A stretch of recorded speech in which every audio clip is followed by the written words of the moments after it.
Hello everyone. You all know that cataract surgery has specific steps, and one wrong step can give us stress. We learn through our mistakes and we understand what we did wrong, make sure that we do not do it again, would make us perfect. During lockdown stage, we have not performed elective surgeries, and once we resumed our work, we are getting a lot of mature cataracts. As you all know, that maturity of cataract makes the surgery unpredictable, especially performing a capsular access or capsular opening in intumescent cataract is very unpredictable. In intumescent cataract, there is a raised interlenticular pressure. To release the interlenticular pressure, there are several ways. Most of the time, I try to make a small circular opening in the capsular bag without any um, acute angle, and I try to release the lenticular pressure through that opening. In this case, I made a small circular opening without any acute angle and I decompressed the lenticular pressure. In majority of such cases, my this strategy works. Now time to extend the size of opening. Now see carefully what is going to happen. As I try to extend it,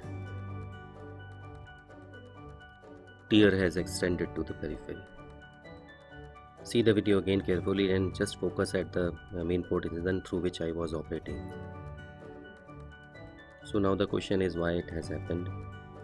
To handle such a type of cataracts, your biggest friend is the viscoelastic.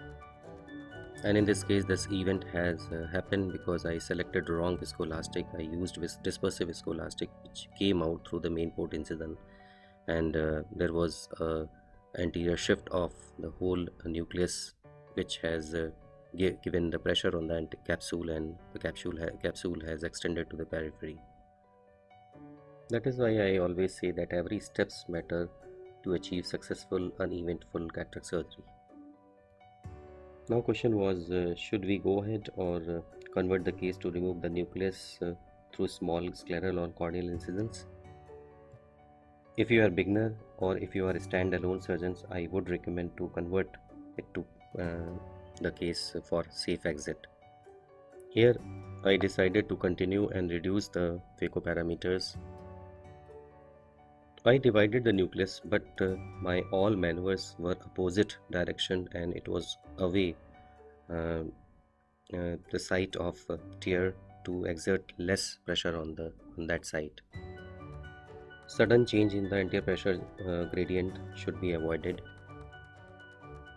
Before withdrawing my phaco tip, I filled the chamber with viscoelastics. So this was a lesson for me, and I learned from my surgery.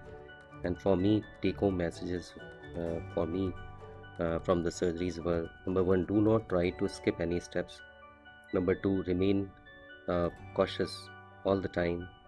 And number three, always just be careful on the selection of viscoelastics, and they are the biggest help and they are the biggest friend for cataract surgeon. So I removed the cortical matters and polished the posterior capsule and removed the cells present on the capsule and the anti-capsule.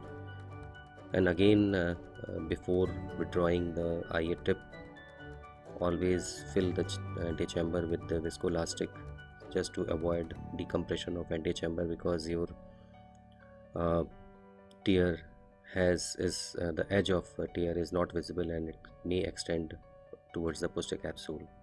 So successfully I implanted the single piece hydrophobic implant in the bag, and always try to rotate the IOL and keep the haptics away from the site of the tear. Medicine is a continuous learning process. We learn through our mistakes and by sharing our experiences. There would be several difference of opinions. This is the beauty of medicines. Please do comments and give your suggestions. Thanks for watching.